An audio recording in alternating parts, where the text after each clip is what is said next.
اللہ اکبر کبیرہ۔ السلام علیکم ورحمۃ اللہ وبرکاتہ۔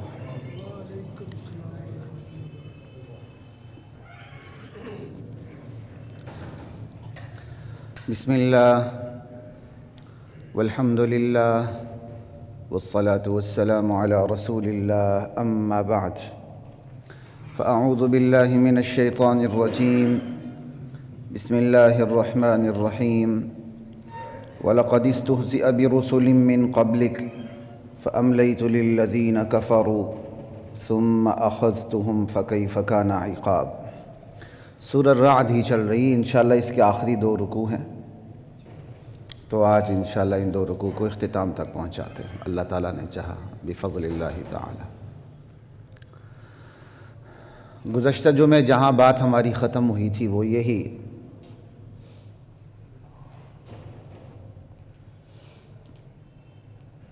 کہ میرے نبی یہ ہمارا کمال ہے کہ ہم نے آپ کو بھیجا ایک ایسی امت میں جس سے پہلی امتیں گزر چکی ہیں، نہ آپ پہلے نبی ہیں نہ وہ پہلی امت ہے،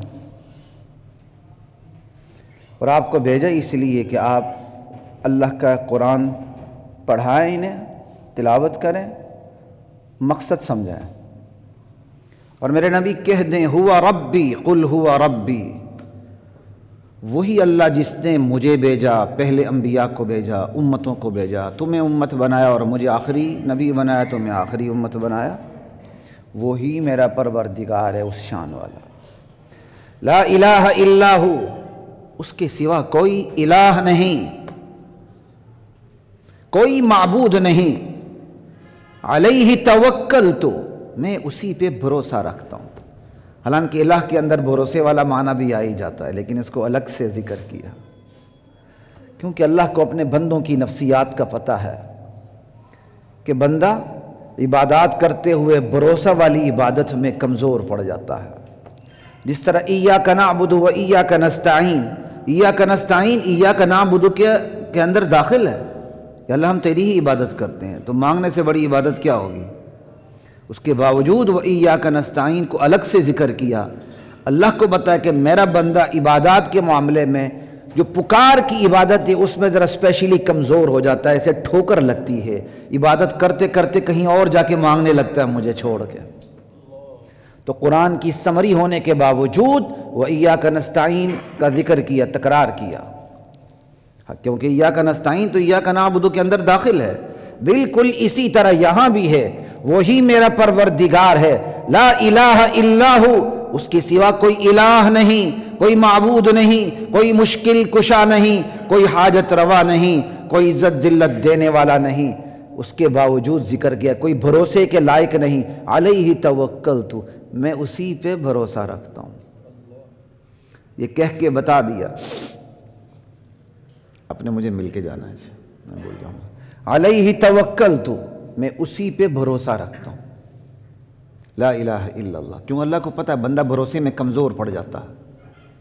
میں نے پچھلے جو میں بھی کہا تھا، اب یہ زیادہ میں یہاں وقت نہیں لگاؤں گا، ہم خود اپنے آپ کا اپنا تجزیہ خود کریں، ہم اللہ پہ بھروسہ کتنا رکھتے ہیں، اللہ پہ یقین کتنا رکھتے ہیں۔ وَإِلَيْهِ مَتَابٌ، اور میں نے پلٹ کے بھی اسی کے پاس جانا ہے۔ میرا ٹھکانہ، میرا ملجا، میرا ماوا وہی ہے، ہر معاملے میں میں اسی کی طرف رجوع رکھتا ہوں۔ وَلَوْ أَنَّ قُرْآنًا سُيِّرَتْ بِهِ الْجِبَالُ أَوْ قُطِّعَتْ بِهِ الْأَرْضُ أَوْ كُلِّمَ بِهِ الْمَوْتَىٰ، ان سب پہ بات ہو چکی، میں اس کو چھوڑ دیتا ہوں، آگے جاتا ہوں جہاں سے ہماری بات ختم ہوئی تھی، کہیں وقت ختم ہی نہ ہو جائے۔ وَلَقَدِ اسْتُهْزِئَ بِرُسُلٍ مِّن قَبْلِكَ، وَلَوْ أَنَّ قُرْآنًا سُيِّرَتْ بِهِ الْجِبَالُ کا چلے مفہوم بتا دیتا ہوں تاکہ جڑ جائے بات، آیت سے جڑ جائے۔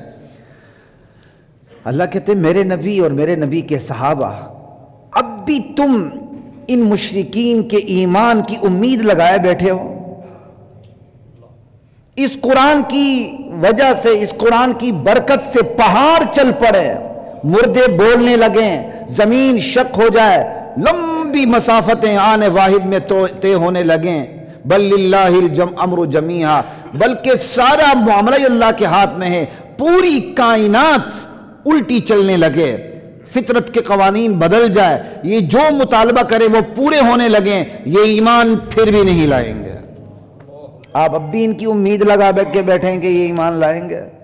اس لیے داعی کو ایک حد تک محنت کرنی ہے. بس جب وہ یہ دیکھے میری دعوت پہنچ چکی ہے، یہ سمجھ چکے ہیں، اب یہ بس ماننے والے نہیں ہیں، اپنی توجہ دوسری طرف مرکوز کرے اور مجمع میں سے ماننے والوں کو تلاش کرنا شروع کر دے. یہی نہیں کہ اسی کے پیچھے پڑ جائے، بندہ پھر مایوس ہو جاتا ہے. سمجھانا ایک حد تک ہوتا ہے، بس اس سے زیادہ نہیں. لا الہ الا اللہ. تو اب یہ پوری دعوت دی جا رہی ہے نا. اب وہ دعوت کا مذاق کرتے تھے، ٹھٹا کرتے تھے، نبی کا ٹھٹا کرتے تھے، نبی کا استہزاء کرتے تھے. اب اللہ تعالیٰ اپنے نبی کو تسلی دے رہے ہیں اور 4-5 باتیں ایک ہی آیت میں بتلا رہے ہیں. سب سے پہلا اللہ یہ قانون بتا رہے ہیں کہ میرے نبی، جس نبی نے بھی یہ دعوت دی ہے اسے رد عمل کا سامنا ضرور کرنا پڑا ہے. اسی کے ساتھ تسلی بھی دی جا رہی ہے کہ آپ پہلے نبی نہیں ہیں، ہر نبی کے ساتھ ایسا ہی ہوا ہے. اور تسلی کیسے دی جا رہی ہے؟ پہلے انبیاء کی سرگزشت بتا کے. جب بندے کو آگاہ کر دیا جاتا ہے تو چیز آسان ہو جاتی ہے. لا الہ الا اللہ. پھر اللہ تعالیٰ قانون مہلت بھی بتا رہے ہیں اور قانون عذاب بھی بتا رہے ہیں. 5 چیزیں اس کے اندر ذکر ہو رہی ہیں صرف چھوٹی سی آیت کے اندر. وَلَقَدِ اسْتُهْزِئَ بِرُسُلٍ مِّن قَبْلِكَ. میرے نبی، جو رسول آپ سے پہلے گزر چکے ہیں ٹھٹا ان کے ساتھ بھی ہوا ہے. لقد 2 تاکیدیں لائی، لام بھی تاکید کا، قد بھی تاکید کا. ان کے ساتھ استہزاء ہوا ہے، ٹھٹا ہوا ہے ان کے ساتھ. ہم چھوٹے تھے، اب تو الحمدللہ یہ تبلیغی جماعت کی محنتیں، یہ دینی تحریکوں کی محنتیں، آپ کو تو اب ہر بڑے سے بڑے شعبے میں، مملکت کے حساس ترین شعبوں میں آپ دیکھیں، آپ کو وہاں دین کا نمائندہ نظر آئے گا. عمامہ لیا ہوگا، سر پہ پگڑی ہوگی، داڑھی ہوگی، سنت رسول کے مطابق اس کا لباس ہوگا.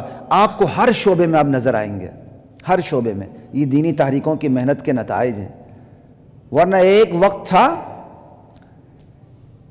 ایک بہت بڑی شخصیت نے مجھے خود بتایا کہ نماز پڑھتے ہوئے بھی افسران شرمایا کرتے تھے. ایک وقت تھا نماز کا وقفہ ہوتا ہی نہیں تھا. یہ تو شہید ضیاء کی باقیات میں سے کہتے ہیں نا، ضیاء کی باقیات. تو ضیاء کی باقیات میں یہ نماز کا وقفہ بھی شامل ہے جو سرکاری اداروں میں ہوتا ہے.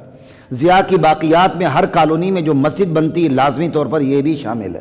یہ بھی یاد رکھیے گا. ضیاء کی پھر ساری باقیات شمار کرنی چاہیے. یہ بھی ضیاء کی باقیات ہیں، شہید ضیاء کی. لا الہ الا اللہ. تو بات کہاں سے کہاں پہنچ گئی؟ میں کس نقطے پہ بات کر رہا تھا، ذہن سے نکل گئی.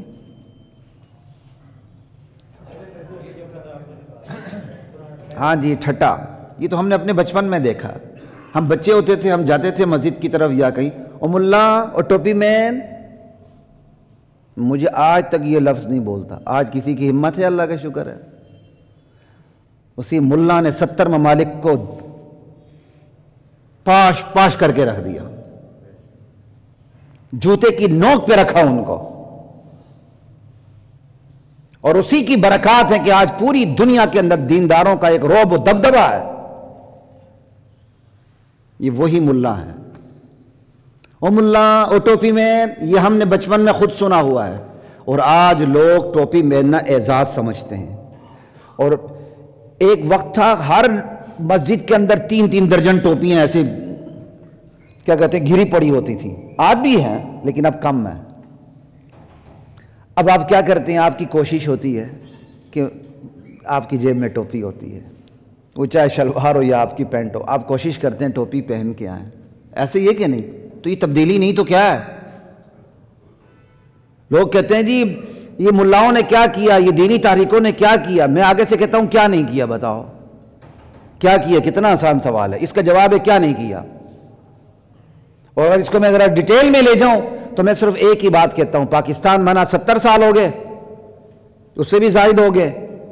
تمام دینی تحریکوں کو، چاہے وہ کسی بھی مسلک سے تعلق رکھتی ہوں، اہل سنت کی جتنے بھی مسالک ہیں، ان سب کے کردار کو آپ ایک طرف رکھیں، اس کے بعد پاکستان کا تصور کریں کہ کیا اگر یہ دینی تحریکیں نہیں ہوتی تو پاکستان کا نقشہ کیا ہوتا. پھر آپ کو قدر آئے گی کہ دینی تحریکوں نے کیا کیا۔ جن کے پاس اقتدار نہیں، اختیار نہیں، طاقت کے مراکز اور منابع نہیں، اس کے باوجود اتنی بڑی تبدیلی لیں اور پھر بھی آپ کہتے ہیں کیا کیا؟ لا الہ الا اللہ۔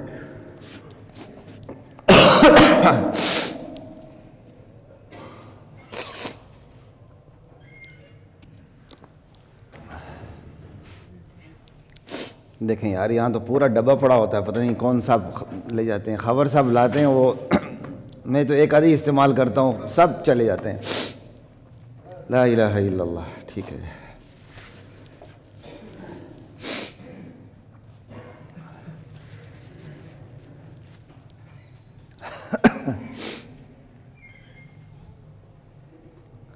تو بات ساتھی بالکل منہ پہ آ جاتا ہے نا، تو قرآن کا بھی اپنا انداز ہے، جیسا سوال ہے اس کے مطابق جواب دیتا ہے، تو ہمیں بھی وہی عادت پڑی۔ ایک صاحب بالکل منہ پہ آ گئے، میرے زمانہ طالب علمی کی بات ہے، خیر اب تو ابھی بھی ہم طالب علم ہیں، بندہ تو ساری زندگی طالب علم رہتا ہے۔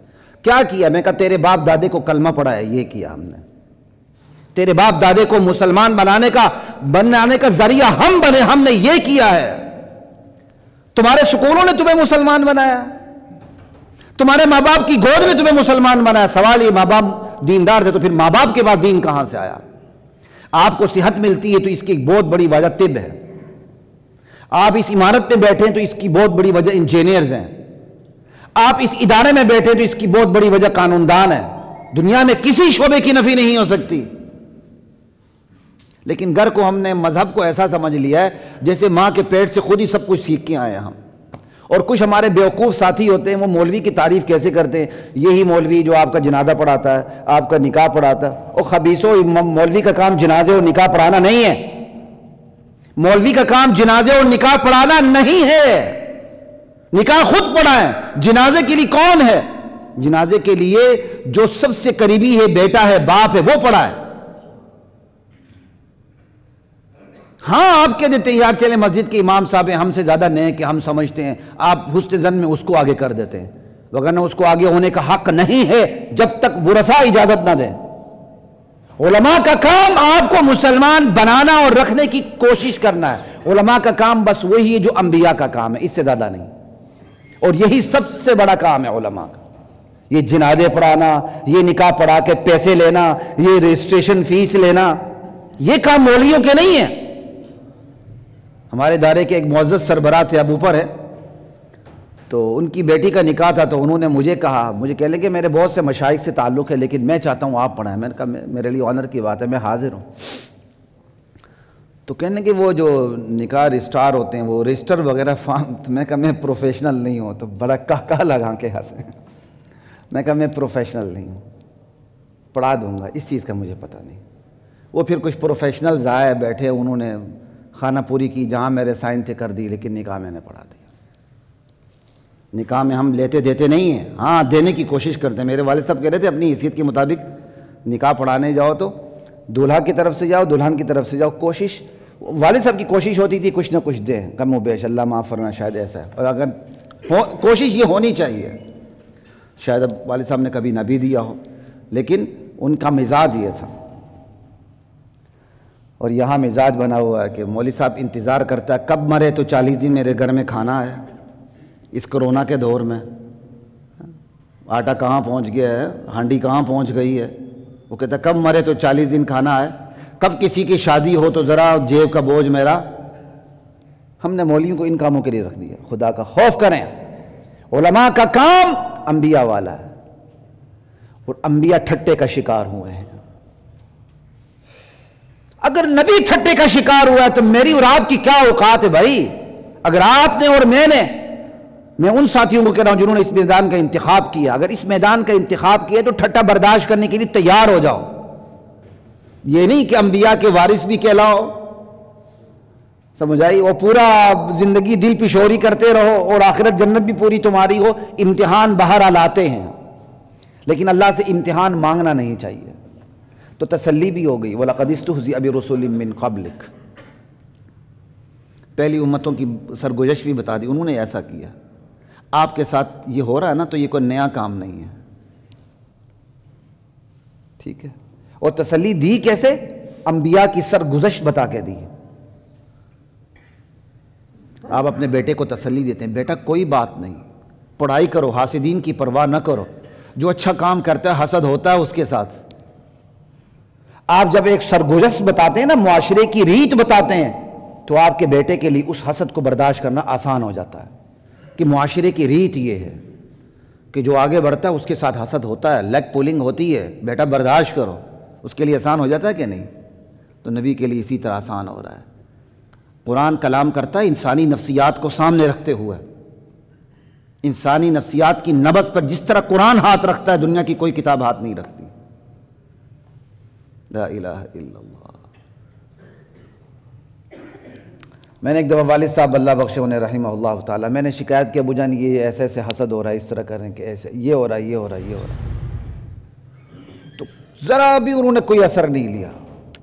مجھے بڑے بڑے مالی نقصانات بھی ہوئے، میرے والد صاحب اثر نہیں لیتے تھے۔ عجیب ان کی طبیعت تھی۔ میں نے جب شروع میں مدرسے میں داخل ہوا، میں نے کچھ چیزیں بتائیں تو مسکرائے، کہنے لگے کہ اچھا ایسے ہو رہا ہے؟ میں نے کہا جی۔ کہتے اور پڑھو اور محنت کرو، یہ ان کا جواب تھا۔ کہتے اور پڑھو اور محنت کرو، آپ کے ساتھ حسد ہو رہا ہے، آپ اس میدان میں اور ترقی کریں، مثبت سوچیں۔ وہ کسی نے کہا ہے نا کہ آپ پر روڑے جب پھینکتا ہے، کوئی پتھر پھینکتا ہے تو ان پتھروں کو آپ پل بنائیں، نہ کہ سر کے اوپر لینٹر ڈلوائیں اپنا، اس کو آپ پل بنا کے چلیں۔ فَأَمْلَيْتُ لِلَّذِينَ كَفَرُوا۔ اب یہاں قانون مکافات اللہ بتا رہے ہیں، لیکن قانون مکافات سے پہلے قانون مہلت بتا رہے ہیں۔ ٹھٹا ہوا پھر کیا ہوا؟ اللہ کہتے ہیں ہم نے فوراً نہیں پکڑا، ڈیل دی۔ یہ ہے قانون مہلت۔ قانون مکافات عمل سے پہلے اللہ کا قانون مہلت کام کرتا ہے۔ اللہ فوراً نہیں پکڑتے، فوراً کلچ نہیں ڈالتے، فوراً گرفت نہیں کرتے، فوراً گچی نہیں پکڑتے، مہلت دیتے ہیں۔ وَأُمْلِي لَهُمْ إِنَّ كَيْدِي مَتِينٌ، میری تدبیر بڑی مضبوط ہے۔ کہ فَكَيْفَ كَانَ عِقَابِ، کہ مہلت دینے کے بعد جب میں نے پکڑا تو کیسا پکڑا تھا، دیکھو ذرا۔ فَكَيْفَ كَانَ عِقَابِ، پھر میری سزا کیسی تھی۔ أَفَمَنْ هُوَ قَائِمٌ عَلَى كُلِّ نَفْسٍ بِمَا كَسَبَتْ، بھلا وہ ذات جو ہر جان پہ کھڑی ہے اس کے اعمال کو لیے ہوئے۔ اللہ کس طرح اپنی تعریف کر رہے ہیں، بڑا وہ اللہ جو ہر نفس پہ کھڑا ہے اس کے اعمال کو لیے ہوئے، یعنی جو عمل کر رہا ہے اللہ کو پتا ہے۔ ان کی طرح ہو سکتا ہے جن کو یہ خبر بھی نہیں، جن کو یہ پکار رہے ہیں ان کے پاس تو یہ طاقت ہی نہیں کہ انہیں پتا ہو۔ تو جو ذات جس کو سب خبر ہے، بندہ جو کرتا ہے اللہ کو پتا، اوپر اللہ ہی کھڑا ہے، تو آگے جواب دے دیا کمن لیس ہوا کذالک، یہ جواب محذوف ہے۔ لیکن اللہ تعالیٰ نے یہ جواب دینا گوارا ہی نہیں کیا۔ وہ ذات جو اتنی برتر ہے، اس کا اتنا علم ہے، جو کرے اسے پتا ہوتا ہے، تو کیا وہ ان معبودوں کی طرح ہے، جھوٹے معبودوں کی طرح جنہیں ککھ پتہ نہیں ہوتا؟ لیکن یہ جو دوسرا جملہ ہے جنہیں ککھ پتہ نہیں ہوتا، ان معبودوں کی طرح قرآن ذکر ہی نہیں کرتا۔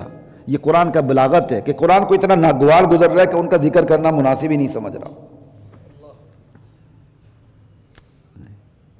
اور اس کی دوسری تفسیر، بھلا وہ ذات جو ہر جان پہ اس کے اعمال کو لیے کھڑی ہے، وہ سزا دیے بغیر رہے گی؟ وَجَعَلُوا لِلَّهِ شُرَكَاءَ، اور گناہ بھی پھر ان لوگوں کا ایسا ہے کہ اللہ کے شریک بنا رکھے ہیں۔ چھوٹا موٹا گناہ ہو تو اللہ معاف کرے، جبکہ شرک کو تو اللہ نے پہلے ہی ناقابل معافی جرم قرار دیا ہوا ہے، اللہ ہرگز معاف نہیں کرے گا۔ جعلوا للہ شرکاء۔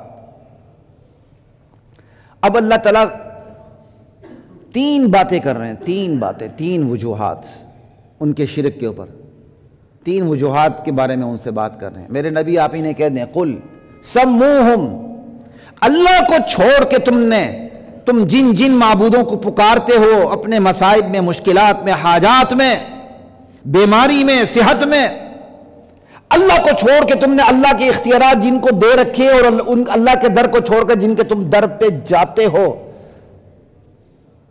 اگر تمہارے پاس دلیل ہے کہ اللہ نے ان کو اختیارات دیے ہیں تو ذرا ان ہستیوں کے نام تو بتائیں، کن کن ہستیوں کو اللہ نے اختیار دیا، ذرا نام تو بتاؤ، فلاں کو فلاں کو فلاں کو فلاں کو، قل سموہم، ذرا نام بتاؤ۔ کیا انداز ہے اللہ کا۔ تین باتیں اللہ یہاں کر رہے ہیں کہ تم یہ سمجھتے ہو کہ خدا نے اپنے اختیارات بانٹ دیے ہیں، ڈیوائیڈ کر دیے ہیں، فلاں بیٹا دے سکتا ہے، فلاں بیٹی دے سکتا ہے، فلاں عزت دے سکتا ہے، فلاں ذلت دے سکتا ہے، فلاں بیماری دے سکتا ہے، فلاں بیماری سے شفا یاب کر سکتا ہے۔ اچھے اچھے صوفیوں کی کتابوں میں کیا لکھا ہے؟ فلاں مزار فلاں دعا کے لیے بڑا تریاق ہے، انا للہ و انا الیہ راجعون، کمی بیشی معاف، اس قسم کا مضمون ہوتا ہے کہ فلاں حضرت کا مزار فلاں دعا کے لیے تریاق ہے، انا للہ و انا الیہ راجعون۔ اللہ کہتا میں شہرک سے قریب ہوں، اور ہم اللہ کو چھوڑ کر کہاں گھوم رہے ہیں؟ تریاق کس کو قرار دے رہے ہیں؟ چاہے کسی بھی سطح پہ قرار دے رہے ہوں، چاہے شرک کی سطح ہو یا بدعت کی سطح ہو۔ اللہ کہتے بس مجھے نام بتاؤ جن کو تم نے میرے اختیارات دیے، میرے در کو چھوڑ کے تم جن جن کے در پہ جاتے ہو، یا میرے در پر بھی آتے ہو ان کے در پر بھی جاتے ہو، ذرا نام لو، بائی نیم مجھے بتاؤ کون کون ہے۔ پھر بائی نیم بتانے کے ساتھ ساتھ میں نے ان کو اختیارات کیا دیے ہیں ذرا وہ بھی بتاؤ۔ سموہم کے اندر صفات بھی آتی ہیں، ذاتی نام اور صفاتی نام دونوں آتے ہیں، کہ بتاؤ ذرا ان کے پاس کیا کیا اختیارات ہیں۔ کسی کو ہم نے ایسا سخی بنا دیے کہ جو مانگو وہ دیتا ہے، کسی کو ہم نے ایسا خزانہ دینے والا بنا دیے کہ سارے خزانے اللہ نے اس کو دے دیے ہیں، کسی کو ہم نے ایسا ڈراوا بنا دیا ہے یہاں پیسے نہ ڈالو بابا پکڑ لیتا۔ انا للہ و انا الیہ راجعون۔ اللہ کہتے ہیں سموہم، مجھے نام بتاؤ، مجھے ان کی صفات بتاؤ۔ اور دوسری بات، ام تنبئونہ بما لا یعلم فی الارض، چلو یہ کر لو، یا تم اللہ کو اس چیز کی خبر دے رہے ہو جسے خود اللہ نہیں جانتا، تم اللہ کے شریک قرار دے رہے ہو، فلاں کو اللہ تعالیٰ نے اختیارات دی ہیں، اس کا مطلب تم اللہ کے شریک قرار دے رہے ہو، تو اللہ کو تو اپنے شریک کا پتہ ہی نہیں ہے۔ خدا کو اپنی زمین میں کسی اپنے شریک کا پتہ نہیں، پتہ اس لیے نہیں کہ شریک ہے ہی نہیں۔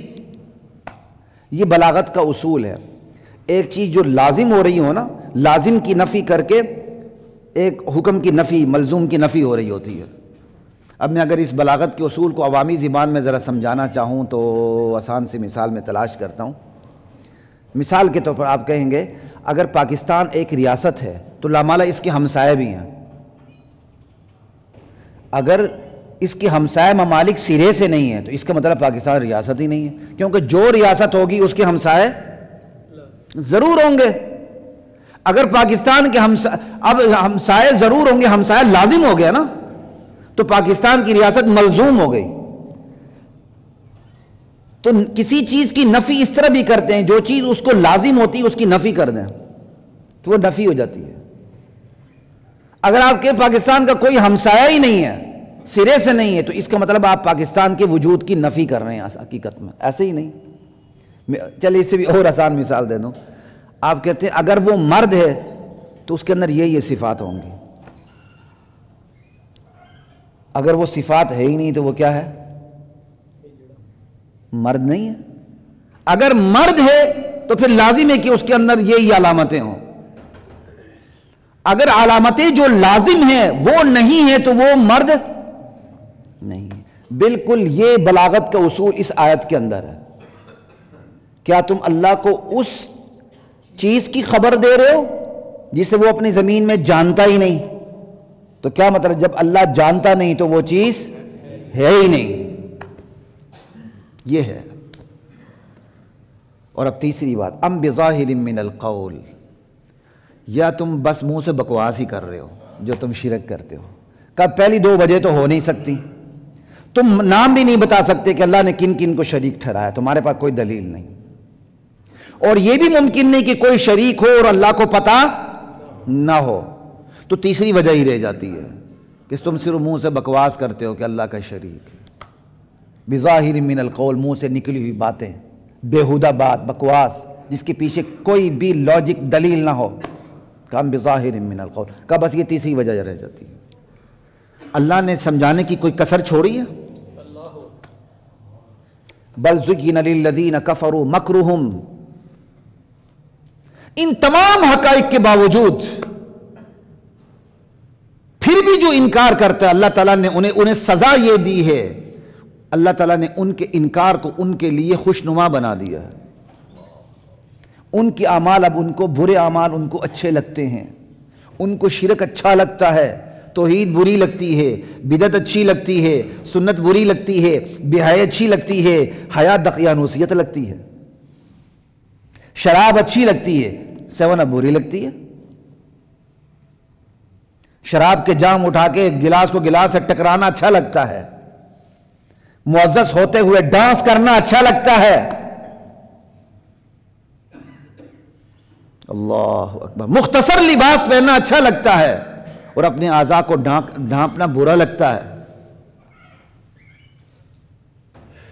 بل زین للذین کفروا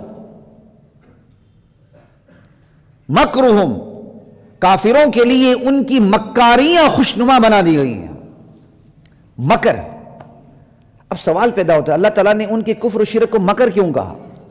کفر و شرک تو وہ کرتے ہیں نا، مکر کیوں کہا؟ مکر تو مکاری ہوتی ہے، کہتے ہیں یار یہ بڑا مکار ہے، بڑا اس کے اندر بڑا مکر و فریب، سمجھائی؟ تو اللہ تعالیٰ نے مکر کہا کہ ان کے کفر و شرک کو، اس کی بھی وجہ ہے۔ جب وہ کفر و شرک کرتے ہیں اس کے مطلب اللہ کے مقابلے میں انہوں نے بناوٹی اللہ بنا لی ہیں، خدا بنا لی ہیں۔ تو بناوٹی خدا بنانا، پھر بناوٹی خداؤں پر دلیلوں کا انبار لگانا، پھر ان بناوٹی خداؤں کا اپنے آپ کو نمائندہ قرار دے کے پوری عوام کو الو بنانا، یہ مکر نہیں تو کیا ہے؟ بات سمجھ آ رہی ہے؟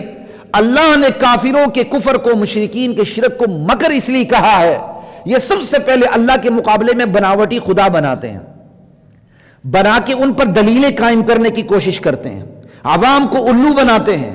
جب عوام الو بن جائے تو کہتے ہیں حضرت سرکار براہ راست تو سنتے ہی نہیں ہیں، ہم سفارشی ہیں، ہمارے پاس آؤ، ہم ان کے نمائندے ہیں، ہمارے پاس ہو کے جاؤ گے تو سرکار کے پاس جا سکتے ہو، وگرنہ خود ان کو اپنا نمائندہ قرار دیتے ہیں، اور یہ قرآن گواہی دیتا ہے۔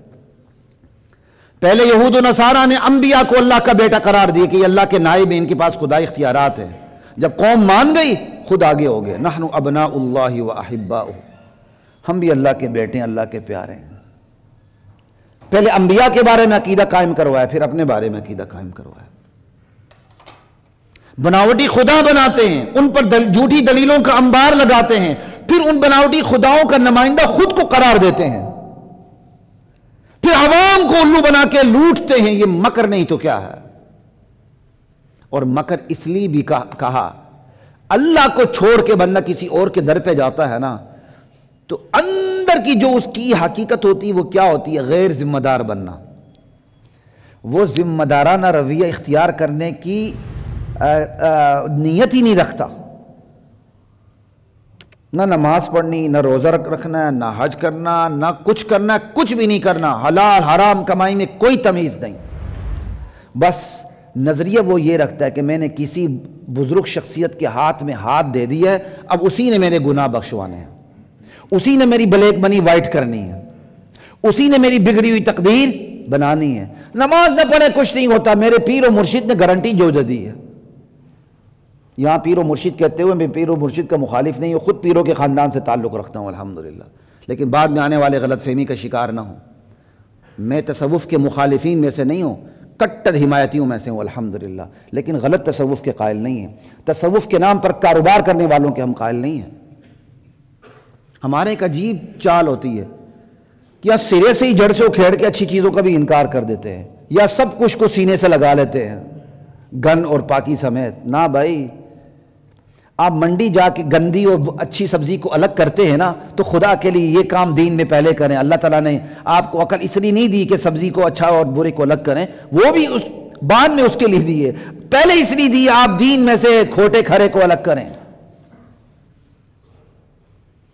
بندہ اللہ کے در کو چھوڑ کے کسی اور در پہ جاتا ہے تو اندر کی سائیکی یہ ہوتی ہے کہ دراصل وہ غیر ذمہ دار بننا چاہتا ہے، وہ نماز پڑھے بغیر شارٹ کٹ چاہتا ہے، وہ حج کیے بغیر، حقوق اللہ کی ادا کیے بغیر، حقوق العباد ادا کیے بغیر، حلال حرام کمائی ایک کر کے وہ شارٹ کٹ چاہتے ہوئے آخرت کی زندگی بھی لینا چاہتا ہے، تو یہ مکر نہیں تو کیا ہے؟ اس لیے اللہ تعالیٰ نے کافروں کے کفر کو، مشرکین کے شرک کو ان کا مکر قرار دیا اس آیت کے اندر۔ قرآن تو سمندر ہے معانی کا۔ بل زین للذین کفروا مکرہم وصدوا عن السبیل، اور پھر وہ سیدھے راستے سے روک دیے گئے. کیوں؟ اب ان کو اپنے برے کام اچھے لگتے ہیں. یہ خدا کا انتقام ہوتا ہے. جب بندہ راہ راست پہ نہیں آتا اللہ اس کے برے راستے کو اس کے لیے خوشنما بنا دیتے ہیں.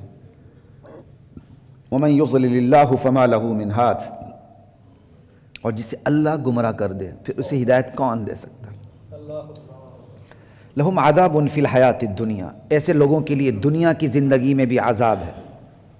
وَالْعَذَابُ الْآخِرَةِ أَشَقُّ. آخرت کا عذاب تو بالکل بہت ہی سخت تر ہے. وَمَا لَهُم مِّنَ اللَّهِ مِن وَاقٍ. ایسے لوگوں کو اللہ کے عذاب سے کوئی نہیں بچا سکتا. ہم کہتے ہیں ہمارے پاس ایسی ہستی ہیں جو بچا لیں گے. مسلمانوں کی شفاعت ہوگی، بدعقیدوں کی نہیں ہوتی ہے، مسلمانوں کی ہوگی. اور یہ جو مشرکین کافرین ہیں یہ کہتے ہیں نا ہم جو مرضی کریں ہم بخشا ہیں، یا ہم نبیوں کی اولاد ہیں یا نبیوں کی نسل میں سے ہیں، ہم جو مرضی کریں ہمیں معاف، ہمیں تو نماز ہی معاف ہے. ارے ہم تو اتنی بڑی قوم سے تعلق رکھتے ہیں، ہماری شادی تو کہیں اور ہوتی ہی نہیں ہے. انا للہ و انا الیہ راجعون. نبی کی 3 بیٹیاں تو بنو امیہ میں جائیں، 1 بیٹی بنو ہاشم میں جائے، اور ہم کہتے ہیں کہ ہماری بیٹی کہیں اور نہیں جا سکتی. اللہ اکبر. یہ ممبر والوں کا قصور ہے کہ ممبر نے آپ کے سامنے کہانیاں سنائیں، ابا جی کے خواب بیان کیے، آپ کے سامنے عقیدہ نہیں رکھا، آپ کے سامنے صرف اور صرف میٹھی میٹھی میٹھی میٹھی باتیں کی اور آپ کا ٹیسٹ بگاڑ کے رکھ دیا. اب جو حقیقت کی باتیں کرتا ہے کہتا ہے نہیں یہ قبول نہیں ہے. اپنا ٹیسٹ ٹھیک کریں. جو صرف میٹھی میٹھی باتیں کرتا ہے چکنے ہو جائیں اور خود قرآن پڑھنے کی کوشش کریں، پھر آگے رہنمائی لیں. مثل الجنت التی وعد المتقون. وہ جنت جس کا متقیوں سے وعدہ کیا گیا ہے وہ ہے کیسی؟ کا تجری من تحتها الانہار. اس کے نیچے نہریں بہتی ہیں. مفسرین اس کی تعویل کرتے ہیں، میں تو تعویل ہی نہیں کرتا ہوں. میں کہتا ہوں یہ جنت کا باغ ہے، ہمیں نظر آئے گا انشاءاللہ نیچے نہر جاری ہوگی، ہم اوپر بیٹھے ہوں گے. اللہ کے لیے کیا مشکل ہے؟ اکلھا دائم. جس کے پھل دائمی ہیں، وظلھا جس کے سائے لازوال ہیں. تلک عقبی الذین اتقوا. ایسی شان والی جنت اہل تقوی کا مسکن ہوگی. اللہ مجھے اور آپ کو نصیب کرے.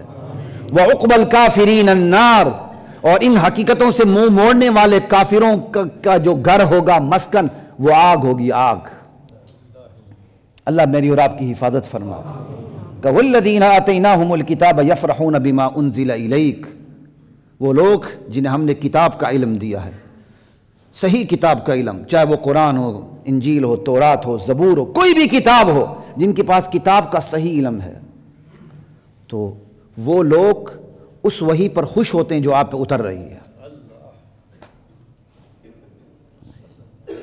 وَمِنَ الْأَحْزَابِ مَن يُنْكِرُ بَعْضًا. ہاں ایسے لوگ بھی ہیں جو اسی قرآن کی، اسی وحی کی بہت سے احکامات کا انکار کرتے ہیں. جو مزاج میں لگا اقرار، جو مزاج میں نہ آیا اس کا انکار. لا الہ الا اللہ. قل انما امرت ان اعبد اللہ. میرے نبی کہہ دیں، کوئی مانے نہ مانے، کوئی خوش ہو یا ناخوش ہو، مجھے تو یہ حکم دیا گیا ہے کہ میں صرف ایک اللہ کی عبادت کروں، ایک اللہ کی اطاعت کروں، ایک اللہ کو اپنا حاکم سمجھوں. بس جائے نماز سے لے کر جائے اقتدار تک حکم صرف ایک اللہ کا چلتا ہے. یہ نہیں جائے نماز پہ کھڑے ہوں تو اللہ کے غلام، اور جائے نماز سے پیچھے جائے اقتدار پہ چلے تو شیطانوں کے احکامات کو آپ مانیں. نہیں. قل انما امرت ان اعبد اللہ ولا اشرک بہ. مجھے حکم دیا گیا، کوئی خوش ہو نہ خوش، کوئی مانے یا نہ مانے، میں تو ایک اللہ کی عبادت کروں گا، اطاعت کروں گا. اور مجھے روک دیا گیا کہ میں اللہ کے ساتھ کسی کو شریک ٹھہراؤں. الیہ ادعو. میں اسی کی طرف دعوت دیتا رہوں گا. وَإِلَيْهِ مَآبِ. مجھے اسی کی طرف پلٹ کے جانا ہے کل. وَكَذَلِكَ أَنزَلْنَاهُ حُكْمًا عَرَبِيًّا. اللہ کہتا ہے یہ ہماری شان ہے، یہ ہمارا کمال ہے. ہم نے قرآن جیسی کتاب اتاری، وہ بھی عربی میں اتاری، اور درخواست بنا کے نہیں اتاری، حکم بنا کے اتارا. ہم قرآن کو درخواست سمجھتے ہیں.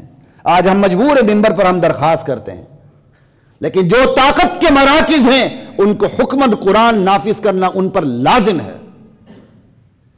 اللہ کہتے ہیں ہم نے قرآن کو درخواست بنا کے نہیں اتارا، حکم بنا کے اتارا. حکم، آرڈر. اور جس قرآن کی شان یہ ہے کہ وہ آرڈر بن کے اترا ہے، آج اس قرآن کی یتیمی یہ ہے، یا وہ چیرنگ کراس کے اوپر کیا کہتے ہیں شیشے کے مرتبان میں بند ہے، یا لاہور میوزیم میں بند ہے، یا اگر وہ کھلتا بھی ہے تو دلہن کے سر کے اوپر سے گزرتا ہے، یا کوئی مر جاتا ہے تو ہم اس کو پڑھنے لگ جاتے ہیں، بس پھر دوبارہ میوزیم میں بند کر دیتے ہیں یا چیرنگ کراس میں لا کے مرتبان میں بند کر دیتے ہیں۔ تو یہ اللہ کا حق ادا ہو رہا ہے۔ قرآن کی شان درخواست بن کے نہیں اترا، قرآن اللہ کی کتاب ہے، وہ آرڈر بن کے اترا، حکمن عربیہ، اور آرڈر بھی اردو میں نہیں عربی میں کہ تم اپنے مطلب لینے لگ جاؤ۔ قرآن عربی میں ہے تو عربی حدود کے اندر رہے گا، اس کے وہ معانی آپ نہیں پہنا سکتے، اس قرآن کے معانی کا وہ لباس جو کسی اور زبان میں ہو، عربی زبان میں نہ ہو۔ وَلَئِنِ اتَّبَعْتَ أَهْوَاءَهُمْ بَعْدَ مَا جَاءَكَ مِنَ الْعِلْمِ مَا لَكَ مِنَ اللَّهِ مِنْ وَلِيٍّ وَلَا وَاقٍ۔ میرے نبی، ہم نے تو حقیقت آشکار کر دی ہے سب کے لیے، اگر آپ بھی ان کافروں کی اگر خواہشات کی پیروی کریں گے تو آپ کو بھی اللہ کے عذاب سے کوئی نہیں بچا سکتا۔ کتنی بڑی آیت ہے یہ، کہہ کر دراصل مجھے اور آپ کو سمجھایا ہے۔ نبی کو مخاطب کر کے سمجھانا کس کو ہے؟ امت کو سمجھانا ہے کہ میرے نبی اگر آپ بھی ان کی پیروی کریں گے تو آپ کو بھی اللہ سے نہیں بچا سکتا کوئی، تو پھر ہما شما ہم کس کھیت کی مولی ہیں؟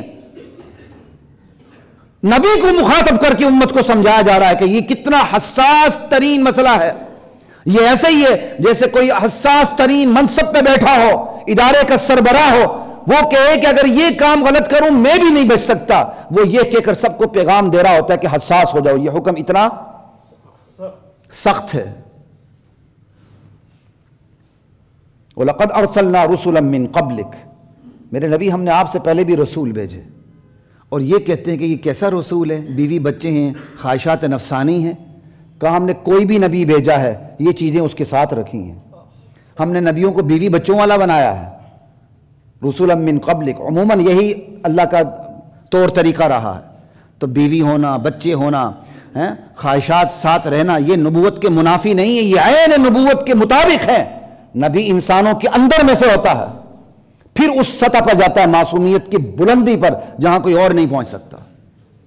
وَجَعَلْنَا لَهُمْ أَزْوَاجًا وَذُرِّيَّةً، ہم نے اس کے لیے بیوی بچے بنائے۔ اب بیوی بچے ہوں گے تو خوراک بھی ہوگی، خوراک ہوگی تو اس کے لیے پیسے بھی خرچ ہوں گے، اور اگر معاشرہ باقی تمام چیزوں کے خرچے اٹھاتا ہے تو پھر جو مذہبی فرائض ادا کرتے ہیں ان کے خرچے بھی اٹھانا کس کی ذمہ داری ہے؟ معاشرے کی ذمہ داری ہے۔ وزیر تنخواہ کہاں سے لیتا ہے؟ صدر مملکت کہاں سے لیتا ہے؟ ادارے کے لوگ اہلکار کہاں سے لیتے ہیں؟ معاشرے سے لیتے ہیں۔ اور جو معاشرے سے تنخواہ لیتے ہیں اس میں عادلانہ ٹیکس بھی ہے، ظالمانہ ٹیکس بھی ہے، غنڈہ ٹیکس بھی ہے، سب کچھ حلال حرام مکس ہے۔ اور جو مذہبی لوگوں کو آپ دیتے ہیں وہ تو بندہ کوشش کرتا ہے میں حلال ہی دوں، اور کوئی زبردستی کسی سے لے نہیں سکتا۔ یہ تو بن گیا تانا، اور جو عادلانہ ظالمانہ ٹیکس حرام حلال مکس وہ بن گئی شان۔ یہ کبھی پھر اس پہ بات کریں گے انشاءاللہ، اللہ تعالیٰ نے چاہا۔ وآخر دعوانا الحمدللہ رب العالمین۔